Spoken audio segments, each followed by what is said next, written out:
Okay. All right, today was pretty eventful. So it was just a lot of phone calls to surgery centers, and none of them got back to me. I had one ICU email me back. They said that they're actually the wrong director. So I called, the ICU at a certain city that I thought. Okay, how do I say this? So I got an email back, and she basically said, "Oh, you got the wrong person. I'm actually the director of this ICU, not this one. We're hiring here, though. Like, if you're interested in a spot, I could totally help you." So I'm just like, "Oh, shit, cool." So unfortunately, the ICU that she works for, that hospital is like 74 beds, so I think it's like a level 4 trauma center. But of course, if she gives me the chance to interview and all that, we could talk about it more, see if it's good, right? Because it matters the acuity of patients more than the actual trauma level. But she didn't message me back, so hopefully tomorrow, or maybe she just ghosted me. I don't know. And then some phone calls for surgery centers and some emails sent out. Nothing there. So I'll keep calling tomorrow, see if I could get some CRNA shadowing experience.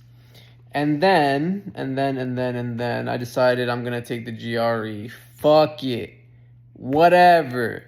And the reason as to why is because I feel like I'm not really doing anything. Like, besides applying to the ICUs, I'm not really doing anything else. Well, okay, that's not true. Because I'm calling for CRNA experience.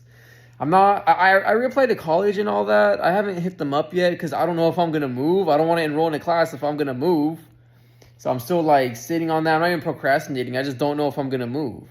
And then, so I'm just like, what else can I do? And then the thought of taking the GRE popped up. So I just did some research, and it doesn't even look that bad. Like, it's like 2 months worth of studying.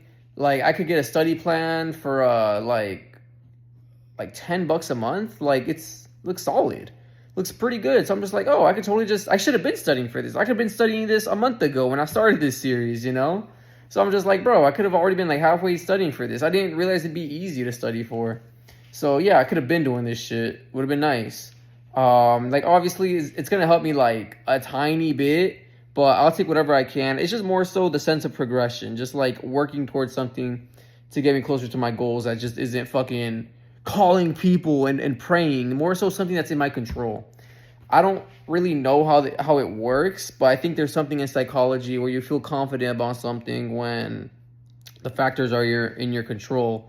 Whereas if they're not in your control, you feel a lot more helpless. So I feel like at least taking GRE, even if it helps me by like this much, it's at least a step closer. It's still something that motivates me to like know that I'm working, that I'm making progress on my ultimate goal, So even if it's like literally gonna help me, like the CRNA schools, they're phasing out the GRE. Like by 2030, they're probably not gonna even require it anymore.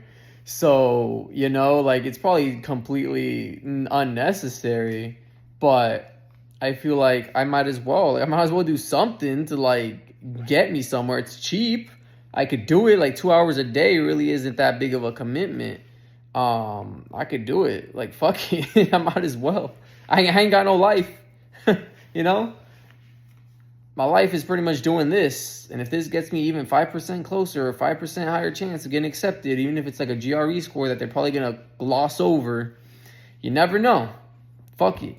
The CCRN is way more important, but I don't have the ICU experience for that yet. So I'm not studying for something I can't even take. Or you know what? I can probably study for the CCRN now that I think about it. Because, I'll just study for the CCRN when I'm actually in the ICU. Yeah, never mind. Because I don't want to study for 2 things at a time. Because I realized I could just take like an online course as well for the CCRN, and then just like the CCRN is like an 80% pass rate. I'm pretty sure I'll be one of the 80% that passes. So I'll be fine.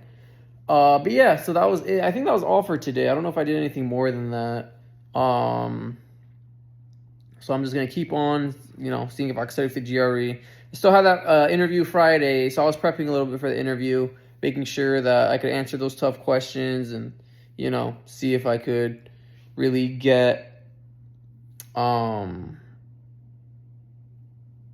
just feel confident in how I answer things. So yeah. So that's this Friday. It's funny because I could have talked to this guy last Friday, but I decided to push it back to this Friday because I realized that what if, the other rural hospitals get back to me, or what if I find another opportunity, but I didn't really find anything. So I'm kind of banking on this guy over here that's offering me or not offering me a position, but offering me an interview for a position at this rural hospital. So we'll see. All that for the interview to be like, oh, you don't live around here? Okay, bye. So yeah, we'll see.